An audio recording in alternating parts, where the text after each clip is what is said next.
ಪಾಪ ಈ ನಿರ್ಗತಿಕ ಪ್ರಕಾಶ್ ರಾಜ್ ತಾನು 4 ಭಾಷೆಯ ಸಿನಿಮಾಗಳಲ್ಲಿ ಅತಿ ಹೆಚ್ಚಾಗಿ ಅಭಿನಯಿಸಿದ್ದೀನಿ ಅಂತ ತಿಳಿದು 4 ಕಡೆಗಳಲ್ಲಿ ವೋಟರ್ ಐಡಿಯನ್ನು ಮಾಡಿಸ್ಕೊಂಡ್ಬಿಟ್ಟಿರಬೇಕು.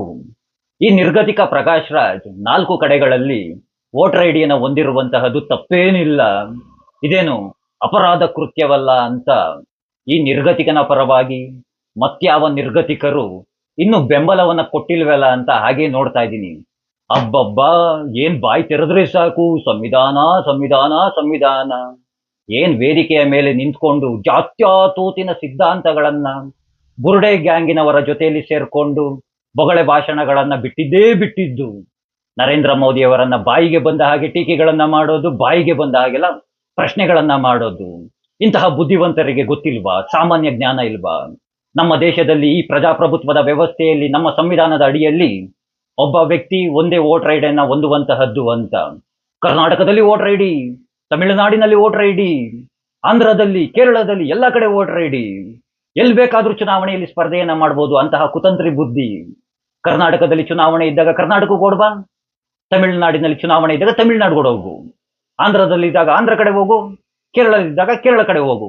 ಒಟ್ನಲ್ಲಿ ಎಲ್ಲ ಕಡೆ ಎಲ್ಲಿ ಬೇಕಲ್ಲಿ ಇಷ್ಟ ಬರುತ್ತೋ ಅಲ್ಲಿ ಓಟನ್ನ ಮಾಡ್ತಾ ಇರೋದು. ಇಂಥವರೆಲ್ಲ ಯಾಕೆ SIR ಅಂದ್ರೆ ಮತದಾರರ ಪಟ್ಟಿಯನ್ನ ಪರಿಷ್ಕರಣೆಯನ್ನ ಮಾಡಬಾರ್ದು ಅಂತ ವಿರೋಧವನ್ನ ಮಾಡ್ತಾ ಇದ್ದಾರೆ ಅಂತ ರಾಜ್ಯದ ಜನತೆ ಸರಿಯಾಗಿ ಅರ್ಥವನ್ನ ಮಾಡ್ಕೊಳ್ಳಿ. ಇಂತಹ ಗಿರಾಕಿಗಳೇನೆ ಅಕ್ರಮವಾಗಿ ವೋಟರ್ ಐಡಿಗಳನ್ನ ಹೊಂದಿರುವಂತಹದ್ದು.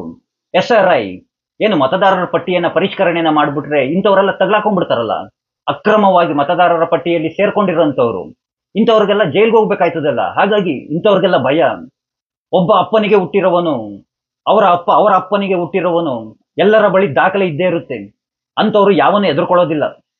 ಯಾರೆಲ್ಲ ಅಕ್ರಮವಾಗಿ ಬಂದಿರ್ತಾರೆ ಅಂಥವ್ರು ಎದುರ್ಕೊಳ್ಬೇಕು, ಯಾರೆಲ್ಲ ಅಕ್ರಮವಾಗಿ ವೋಟರ್ ಐಡಿ ಹೊಂದಿರ್ತಾರೆ ಅಂಥವ್ರು ಎದುರ್ಕೊಳ್ಬೇಕು. ಇಂಥವ್ರೆಲ್ಲ ಯಾಕೆ ಎದುರ್ಕೊಳ್ತಾರೆ? ಮತದಾರರ ಪಟ್ಟಿಯನ್ನು ಪರಿಷ್ಕರಣೆಯನ್ನ ಮಾಡಿದ್ರೆ ಯಾಕೆ ಭಯ ಪಡಬೇಕು? ಒಬ್ಬ ಸಾಮಾನ್ಯ ವ್ಯಕ್ತಿ ನಾನೋ ನೀವೋ ಒಂದು ವೋಟರ್ ಐಡಿಯನ್ನು ತೆಗೆದುಕೊಳ್ಬೇಕು ನಮ್ಮ ದೇಶದಲ್ಲಿ ಅಂದ್ರೆ ಎಷ್ಟೆಲ್ಲ ದಾಖಲೆಗಳನ್ನು ಕೊಡಬೇಕು? SSLC ಮಾರ್ಕ್ಸ್ ಕಾರ್ಡ್ ಅಂತೆ, ಪಾಣಿ ಅಂತೆ, ಅದು ಡಾಕ್ಯುಮೆಂಟ್ಸ್ಗಳಂತೆ, ಆಧಾರ್ ಕಾರ್ಡ್ ಇದೆಯಾ ಅಂತ ಕೇಳ್ತಾರೆ, ಎಲ್ಲ ಕೇಳ್ತಾರೆ. ಎಲ್ಲ ಕೇಳಿ ದಾಖಲೆಗಳನ್ನ ನೀಡಿದ ಮೇಲೆ ವೋಟರ್ ಐಡಿ ಕೊಡ್ತಾರೆ. ಇಂಥವರೆಲ್ಲ ಅದು ಹೇಗೆ 4 ಕಡೆಗಳಲ್ಲಿ ವೋಟರ್ ಐಡಿಯನ್ನು ತೆಗೆದುಕೊಂಡ್ಬಿಡ್ತಾರೆ? ಇದರ ಹಿಂದೆ ಎಷ್ಟು ಕೈವಾಡ ಅಡಗಿರ್ಬೇಕು, ಯಾವ್ಯಾವ ಅಧಿಕಾರಿಗಳಿರ್ಬೇಕು? 4 ಕಡೆ ಅಡ್ರೆಸ್ ಕೊಟ್ಟಿರೋದು, ಆ 4 ಅಡ್ರೆಸ್ಗೂ ಸಹ ಪೊಲೀಸ್ ಪೇದೆಗಳು ಹೋಗಿದ್ದಾರೆ. ಆ 4 ಅಡ್ರೆಸ್ಗಳು ಸಹ ಫೇಕ್ ಅಡ್ರೆಸ್ಗಳು, ಆ ಅಡ್ರೆಸ್ ಇಲ್ವಂತೆ. ಇದು ಫೇಕ್ ಡಾಕ್ಯುಮೆಂಟ್ಸ್ಗಳನ್ನು ಸರ್ಕಾರಕ್ಕೆ ನೀಡಿ ಚುನಾವಣಾ ಆಯೋಗಕ್ಕೆ ನೀಡಿರುವಂತಹದ್ದು ಒಂದು ಗಂಭೀರವಾದಂತಹ ಪ್ರಕರಣ, ಕ್ರಿಮಿನಲ್ ಪ್ರಕರಣ ಆಗುತ್ತೆ. ಈ ರೀತಿಯಾಗಿ ಫೇಕ್ ಡಾಕ್ಯುಮೆಂಟ್ಸ್ಗಳನ್ನ ನೀಡುವಂತಹದ್ದು ನನಗೆ ತಿಳಿದಿರುವಂತಹ ಜ್ಞಾನದ ಪ್ರಕಾರವಾಗಿ 3 ರಿಂದ 4 ವರ್ಷ ಕಠಿಣವಾದ ಶಿಕ್ಷೆ ಆಗ್ಲೇಬೇಕು. ಇಂಥವ್ರಿಗೆಲ್ಲ ಶಿಕ್ಷೆ ಆಗುತ್ತಾ ನಮ್ಮ ದೇಶದ ವ್ಯವಸ್ಥೆಯಲ್ಲಿ? ಇಂಥವರ ಹಿಂದೆ ಪ್ರಬಲವಾದಂತಹ ವ್ಯಕ್ತಿಗಳಿರ್ತಾರೆ. ಇಂಥವ್ರಿಗೆಲ್ಲ ಖಂಡಿತವಾಗಿ ಶಿಕ್ಷೆ ಅನ್ನೋದಾಗೋದಿಲ್ಲ. ನೋಡ್ತಾ ಇರಿ, ಇನ್ನೊಂದ್ 2-3 ದಿನ ಆರಾಮಾಗಿ ಕೋರ್ಟ್ಗೆ ಹೋಗಿ ಆರಾಮಾಗಿ ಬೇಲ್ ತಗೊಂಡು ಆರಾಮಾಗಿ ತಿರ್ಗಾ ಬಂದು ವೇದಿಕೆಯ ಮೇಲೆ ನಿಂತ್ಕೊಂಡು ಬುರುಡೆ ಭಾಷಣವನ್ನ ಹೊಡ್ಕೊಂಡು ಇದೇ ನರೇಂದ್ರ ಮೋದಿ ಅವರನ್ನ ಟೀಕೆಯನ್ನ ಮಾಡ್ಕೊಂಡು ನಿಂತ್ಕೋತಾರೆ. ನೋಡ್ತಾ ಇರಿ, ಇದು 100ಕ್ಕೆ 100 ಸತ್ಯವಾದಂತಹ ಮಾತು. ಕೋರ್ಟ್ 3 ಬಾರಿ ನೋಟಿಸ್ ಹೊರಡಿಸಿದೆ, ಕೋರ್ಟ್ಗೆ ಹಾಜರಾಗಿಲ್ಲ ಪುಣ್ಯಾತ್ಮ. ಸ್ವಯಂ ಘೋಷಿತ ಸಂವಿಧಾನ ರಕ್ಷಕ ತಾನೆ, ಸಂವಿಧಾನದ ಬಗ್ಗೆ ಬಾಯಿ ಬಿಟ್ಟರೆ ಮಾತನಾಡ್ತಾರಲ್ಲ, ಕೋರ್ಟ್ಗೆ ಹಾಜರಾಗಬೇಕು ನೋಟಿಸ್ ಬಂದ್ರೆ ಅನ್ನೋದು ಜ್ಞಾನ ಇಲ್ವಾ? ಅರೆಸ್ಟ್ ವಾರೆಂಟ್ ಆಗಿದೆ, ಇನ್ನು ಬಂಧನ ಆಗಿಲ್ಲ. ಯಾಕೆ ಬಂಧನ ಆಗಿಲ್ಲ? ಅರೆಸ್ಟ್ ವಾರೆಂಟ್ ಆಗಿದ್ರು ಏನ್ ಎಲ್ಲರೂ ಬೇರೆ ದೇಶಕ್ಕೆ ಓಡೋಗ್ಬಿಟ್ಟಿದ್ದಾನ? ದುಬೈಗೆ ಹೋಗ್ಬಿಟ್ಟಿದ್ದಾನ, ಲಂಡನ್ಗೆ ಹೋಗ್ಬಿಟ್ಟಿದ್ದಾನ ಮಲ್ಯ ರೀತಿಯಾಗಿ? ಅಲ್ಲಿ ಹೋಗ್ಬೇಕು, ರೆಡ್ ಕಾರ್ನರ್ ನೋಟಿಸ್ ಹೊರಡಿಸ್ಬೇಕು, ಅಲ್ಲಿಂದ ಹಿಡ್ಕೊಂಡ್ಬರ್ಬೇಕು ಅನ್ನೋದಕ್ಕೆ ಮೀಡಿಯಾಗಳ ಮುಂದೆ ನಿಂತ್ಕೊಂಡು ಪ್ರತಿದಿನ ಭಾಷಣಗಳನ್ನು ಬಿಡ್ತಾನೆ ಇದ್ದಾನೆ ಪುಣ್ಯಾತ್ಮ. ಆಗ ಯಾವ್ದದು ಆ ಕಾಕ್ರೋಚ್ ಟೀಮ್ಗಳ ಜೊತೆ ಸೇರ್ಕೊಂಡು ತಿನ್ಕೊಂಡು ಜಿರ್ಲೆಗಳು ತಿನ್ಕೊಂಡು ಭಾಷಣಗಳನ್ನ ಬಿಡ್ತಾ ಇಲ್ವಾ? ಕೈಗೆ ಸಿಗೋದಿಲ್ವಾ ಪೊಲೀಸ್ ಕಮಿಷನರ್ ಕೈಗೆ? ಯಾವನಾರು ನಾವೋ ನೀವೋ ಯಾವನಾರು ಒಬ್ಬ ಸಾಮಾನ್ಯ ವ್ಯಕ್ತಿ ಏನೋ ಒಂದು ಕೆಟ್ಟದಾಗಿ ಏನಾರು ಕಾಮೆಂಟ್ಸ್ ಹಾಕ್ಬಿಟ್ರೆ, ಯಾರೋ ಒಂದು ಹೀರೋಯಿನ್ ಬಂದ್ಬಿಟ್ಟು ಒಂದು ಕಂಪ್ಲೇಂಟ್ ಕೊಟ್ಬಿಟ್ರೆ ಅವ್ನು ಯಾವುದೇ ಮೂಲೆಯಲ್ಲಿ ಇದ್ರು ಹೋಗಿ ಹುಡಿಕೊಂಡ್ಬಂದು ಎತ್ತಾಕೊಂಡ್ಬಿಡ್ತಾರೆ, ಅವನ ಮೇಲೆ ಕೇಸ್ ಬುಕ್ ಮಾಡ್ಬಿಡ್ತಾರೆ.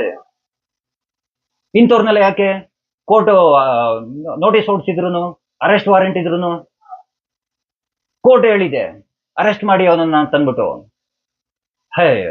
ಇದು ನಮ್ಮ ದೇಶ, ಇದು ನಮ್ಮ ದೇಶದ ಕಾನೂನುಗಳು. ಇಂಥವನ್ನೆಲ್ಲ ಪ್ರಶ್ನೆಯನ್ನ ಮಾಡಿದ್ರೆ ನಾವು ಕೋಮುವಾದಿಗಳಾಗ್ಬಿಡ್ತೀವಿ, ಅಂಧಭಕ್ತರಾಗ್ಬಿಡ್ತೀವಿ. ಇಂಥವನ್ನೆಲ್ಲ ಪ್ರಶ್ನೆ ಮಾಡಿದವರು ಇಂಥವಕ್ಕೆಲ್ಲ ಬೆಂಬಲಿಸಿದ್ರೆ ಬಿಡಿ ಅವೆಲ್ಲ ಮಾತುಗಳನ್ನ. SIR ಮಾಡ್ತಾ ಇರುವಂತಹದ್ದು ಸರಿಯಾದಂತಹ ಕ್ರಮ. ಪ್ರತಿಯೊಬ್ರು ಅರ್ಥವನ್ನ ಮಾಡ್ಕೊಳ್ಳಿ. ರಾಜ್ಯದ ಜನತೆ ಮತದಾರರ ಪಟ್ಟಿ ಪರಿಷ್ಕರಣೆ ಆಗ್ಲೇಬೇಕು. ಯಾಕೆ ಇವಾಗ ಮಾಡ್ತಾ ಇಲ್ವಾ? ಗೃಹಲಕ್ಷ್ಮಿ ಯೋಜನೆಗೆ ಸತ್ತಿರೋರ್ಗೆಲ್ಲ ಹೇಗ್ ದುಡ್ಡು ಕೊಡೋದು ಅಂತ ಕೇಳ್ತಾರೆ, ಪ್ರಶ್ನೆಗಳನ್ನ ಮಾಡ್ತಾರೆ.